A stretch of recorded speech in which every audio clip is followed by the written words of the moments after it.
It's lucky I'm loud. That's what it is. I was raised on game shows, friends. I watched them all. I watched the ones with the little kids. Come on, somebody say Double Dare? Yes. Family Double Dare? Yes. Come on. Physical Challenge? I know, I'm telling, see? And in case some of you who think I'm too young don't know that I don't know what's my line is. You all don't think I know what truth or consequences is. I know. I am a historian.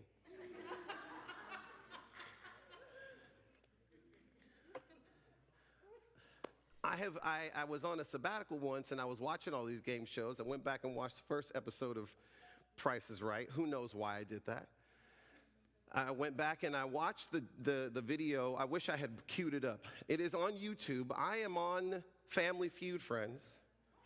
I am on Family Feud in my mother's womb in 1981. There I am. I'm inside. Mama was pregnant and my family got bageled on the Family Feud. We won $0. $0. We got bageled on the Family Feud. And let me tell you, I watched that first on Betamax. Somebody said, have you seen this before? I said, no, I was 7 or 8 years old. It popped in the tape. My family's on Family Feud. We lost, and I wept bitterly. I cried like the small child I was, and I went to them, I said, why did you win any money? And they were like, baby, we tried.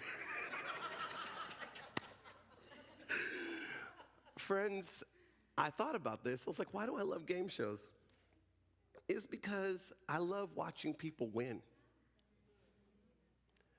I love watching people win. And I don't care if they're my family, if there are strangers. You know, I will watch people win large sums of money and randomly just start tearing up. I'm like, I don't know this person. They could be mean. They could be racist. They won $1 million. I'm crying. What is happening to me? And I remember I was talking to Erin about this because, you watch a lot of stuff. You can watch anything on YouTube these days. She catches me in the living room watching some game shows, and I'm sitting here getting emotional. And she's like, why are we getting emotional? I was like, because we need to see people win. We need to see people win. I will reintroduce myself. My name is Michael Kim Eubanks. My pronouns are he, him. And I co-pastor a church called Bethel Community Presbyterian Church in San Leandro with my partner in life, Erina. And we have 2 kids, Amara and Jarena, who also like to win against each other. This place is important to us because around, 2018, 2019, as our lives are in massive transition, this church said, come here and be who you want to be here and be who God made you to be here. And we said, really? Are you sure? And y'all said yes. And then y'all said, great, now go away to Bethel Community. Really? We think that's what God is doing. We're not sure. And suffice to say, things are going fine. Here's my measure of how fine things are, okay? At Easter and Pentecost, or actually Pentecost is sort of an anniversary for us. Kind of marks the anniversary of this revitalization work that, we were a part of. And in 2019, there were 12 people in the building with maybe 3 kids. I have to count my own. 3 kids, yeah. This past Easter, there were 30 kids and about 80 adults. And almost not enough food. Things are wild. Things are great. And this week, as we are in this conversation about kind of how does a weary world find joy, I would suggest to you that it is by witnessing some winning. Here now, Luke 1, verses 57, chapter 1, verses 57 to 66. Now the time came for Elizabeth to give birth, and she bore a son. Her neighbors and relatives heard that the Lord had shown his great mercy to her, and they rejoiced with her. On the 8th day, they came to circumcise the child, and they were going to name him Zechariah after his father. But his mother said, "No, he is to be called John." They said to her, "None of your relatives has this name." Then they began motioning to his father, interesting, to find out what name he wanted to give him. Elizabeth already told you, but whatever. He asked for a writing tablet and wrote, "His name is John." And all of them were amazed.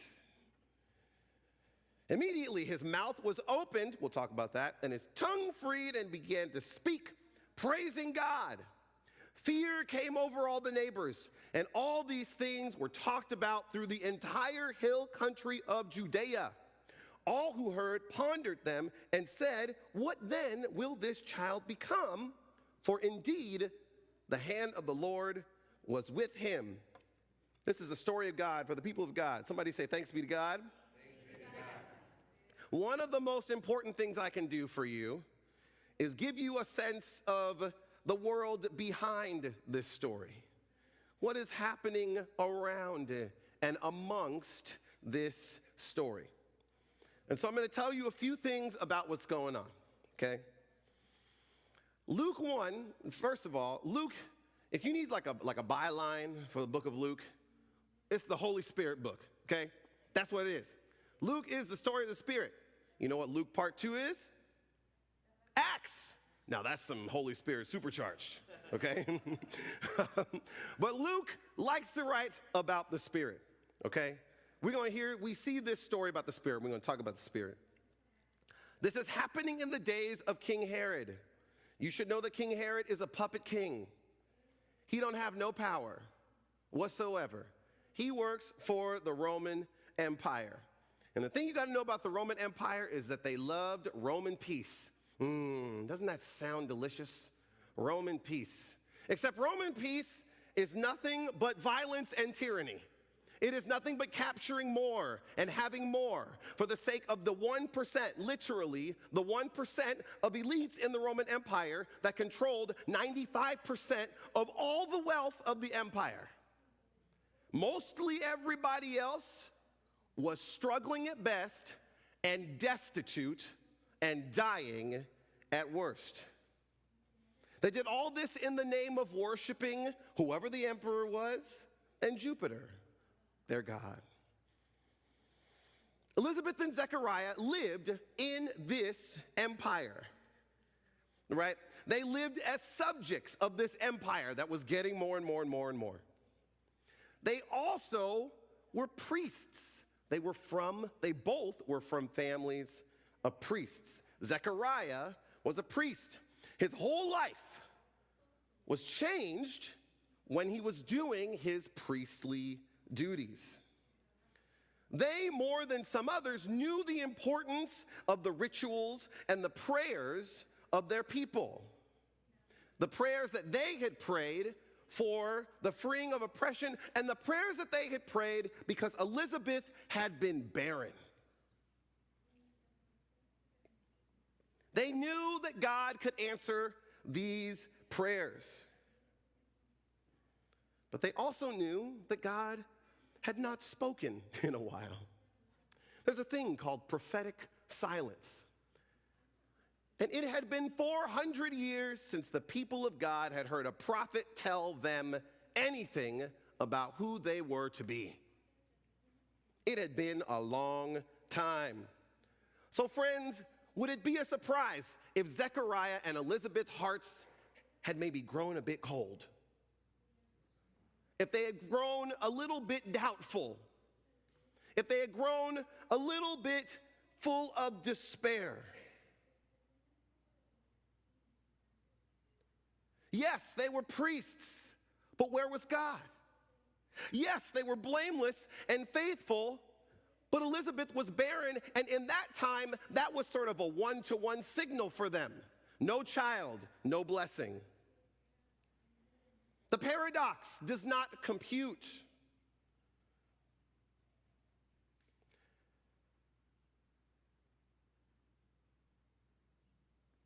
It would not be surprising if they had grown to believe that some things were inevitable. That poverty, contracted life expectancy, and marginal mental health were inevitable. If the despair of not having a child was inevitable.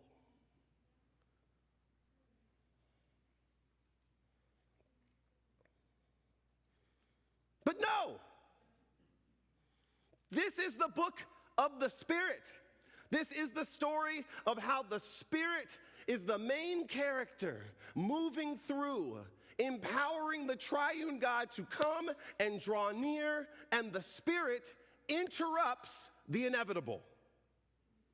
The Spirit interrupts the inevitable. There is a child. Zechariah is doing the priestly duties, and he can't believe it. There's a child. Angel Gabriel comes and says, boom, it's going to happen. And Zechariah asks what I like to call a Bible question. How will this be? How will this be? And some of us who have known despair, can empathize with this question. When someone all of a sudden tells you that things are different and you're like, really? Is it really different? Are you joking? And so the angel Gabriel feels the need to give Zechariah a bit of a timeout, to ponder what will be. So he goes silent. Interestingly enough, Elizabeth gets the same message and chooses her own silence. She withdraws, steps back, wonders, what is God up to?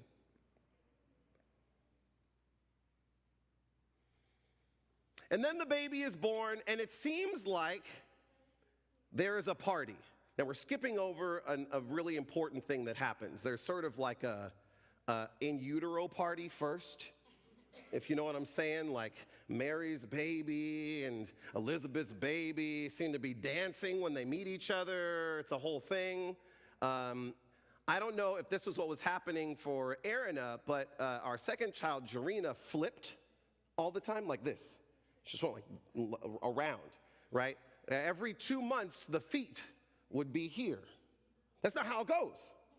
No. The head's supposed to be here. No. The feet were here. So then they have to go and do a version. Literally, just on the belly, just like turn Jarena. It's like, okay, good. Oh, 2 months later, whoop. I wonder if that's what was happening. If they were doing backflips in the womb. Well, the baby is born, and the text tells us that her neighbors and relatives heard that the Lord had shown her great mercy, great kindness, and they rejoiced. The Spirit has interrupted this inevitability of despair, and they rejoiced together. Well, then it gets strange and a little bit patriarchal, let's be honest, because Elizabeth told them what his name was. She said his name is John. And they said, oh, but none of your relatives are named John. Let's ask Zechariah. He can't talk. I told you what his name was. Well, they asked Zechariah. And he went and got something to write on and said, his name is John, like she said.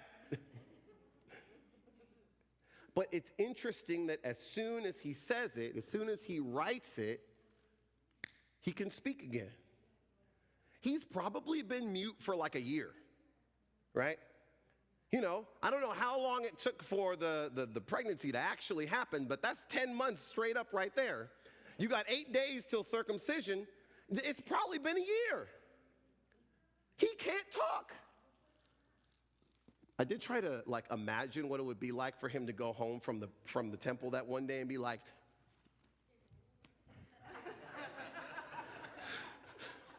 Elizabeth's like, "Are you calling me round? Excuse me?"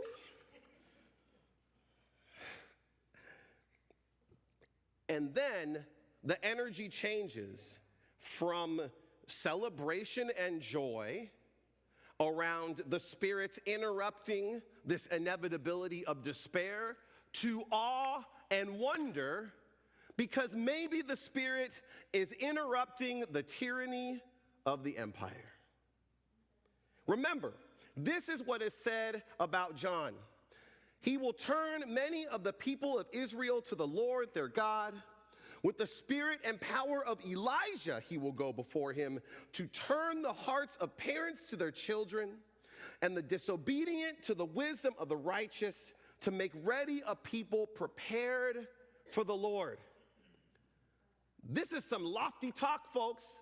This isn't just about, oh, my life is gonna feel better. This is God looking back, saying, I remember what you were supposed to be. This is God looking at right now saying, it doesn't look like that. And now God is saying, but I'm doing something a bit new. Could the inevitability of tyranny be interrupted?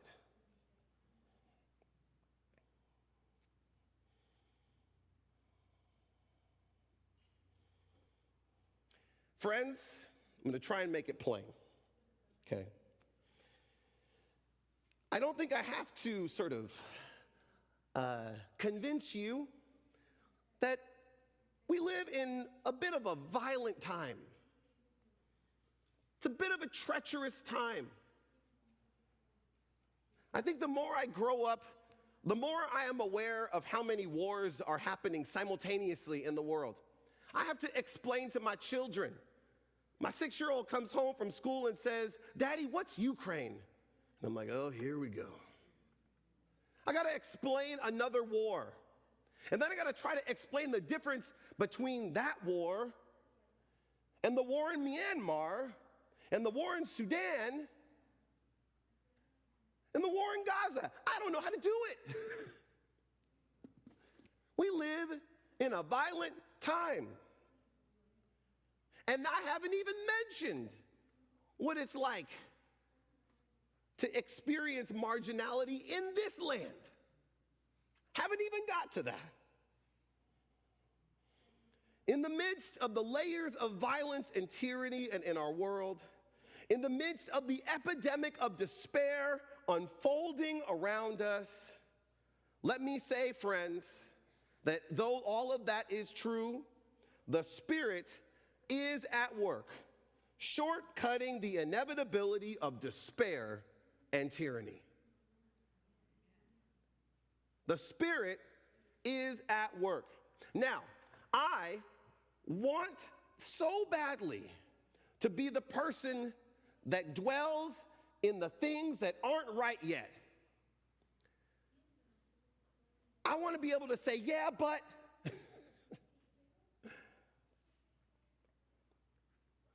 But this story is an exercise in me being quiet and considering the work of the Spirit. And let me tell you that when I look at this community rejoicing over Elizabeth, when I look at this community in awe of who John is and what this might mean for them, I thought about a couple of things, a couple of ways that I have seen the Spirit interrupt the inevitability of tyranny and despair. The first is this. Some of you might be aware that a couple of weeks ago, there was a party. There was a party put on by Firm Foundation Community Housing. And I went to this party because I like parties. And there was good food at this party. There was some good food. But you know what there was also? There were story after story and image after image of the inevitability of tyranny being interrupted. Every time that Jason from Boss or Sandrea from First Pres shared the story about someone who had lived in one of these micro-housing units, who was in the midst of figuring out how to sort of embrace their agency in their life right now, it was like hearing another way that the Spirit was like, no, we will stop tyranny right there. We will stop addiction right there. It was like it was overflowing. It was like a wave of grace. It just kept coming. Some of you know that at Bethel Community, we are trying to build 5 units. Thank you, Jordan Kim, saint of the Lord God. And hearing those stories really lit a fire in me and helped me to understand that when the city of San Leandro has no imagination for how to house the unhoused, that's fine, because we do. Because we know what it's like for the Spirit to interrupt the inevitability of tyranny. So you know what? When they struggle, we can just remind them the way that you heal the unhoused is give them housing. This is what the Spirit is doing, and so it's okay. You struggle, we'll walk you through it.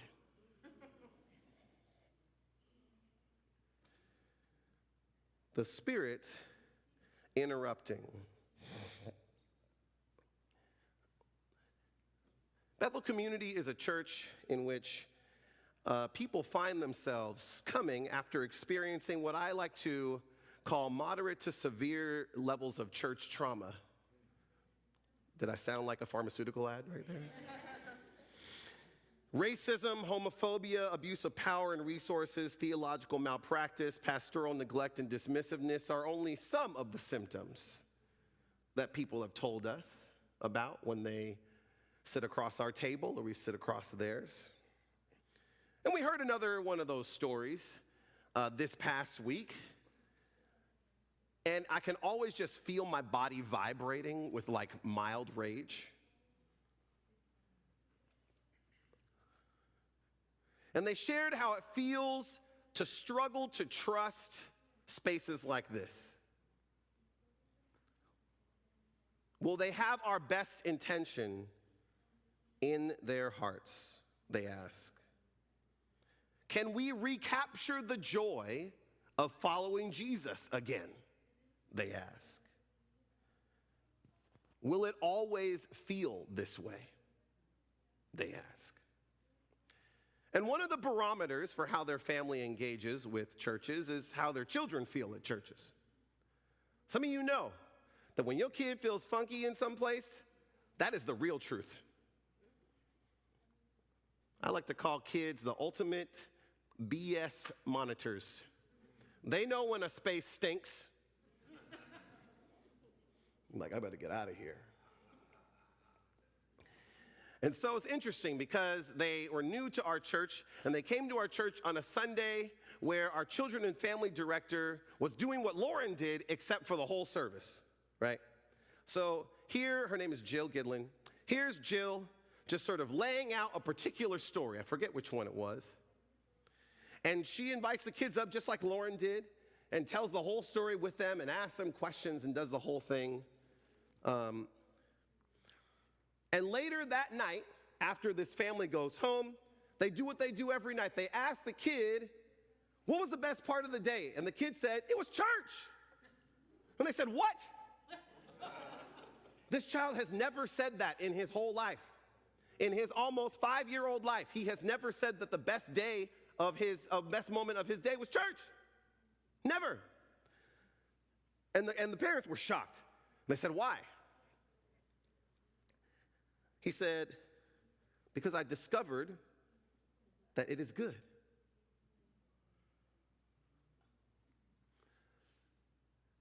because I discovered that it is good.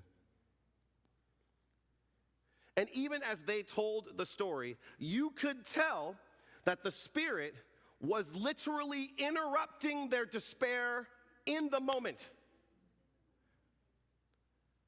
The Spirit was literally speaking to all of their doubts and concerns and anger and frustration, most of which will never be resolved with the people who afflicted it in that moment, because I discovered that it is good. As they have been stuck in a place of wondering if they will ever trust a faith community again, if following Jesus will ever feel joyful again, it was their child's encounter that interrupted the inevitability of despair. Friends, this is what the Spirit's work does. This is what Advent is about. Advent is about the Spirit coming in the direct feeling of despair, in the direct moments and dynamics of tyranny, and saying, stop for a second. This is not how things will proceed.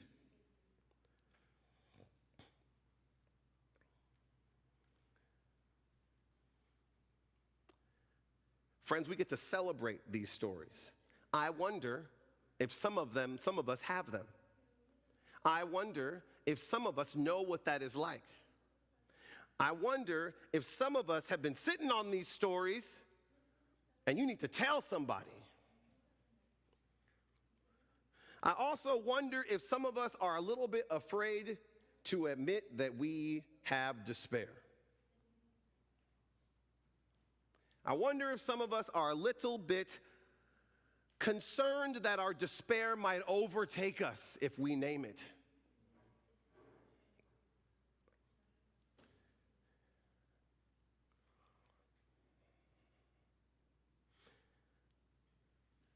But friends, I think that we can only bear witness to the Spirit reversing and in confronting this inevitability if we name it.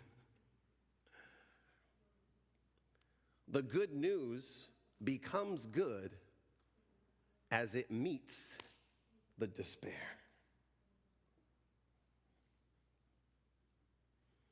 I don't know about you, but I'm a little bit weary this Advent season. It's not always the case, but I think I am. But joy is alive. Joy is alive. The Spirit is at work.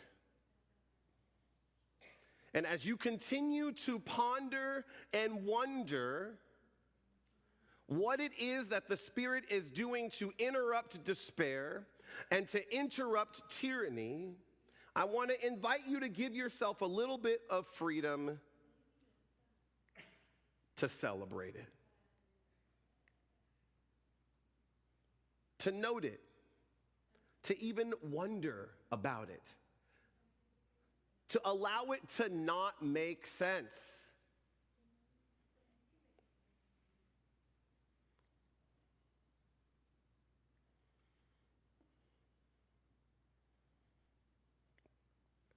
And as we do that, little by little, we get to sit in some joy.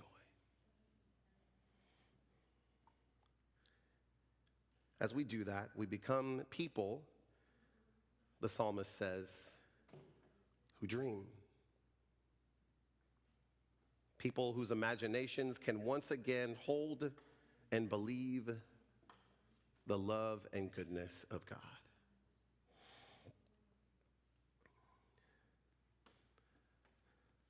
So I'm going to give us a little bit of space to reflect. What is the Spirit showing you? How is Spirit inviting you to engage, to love, to respond?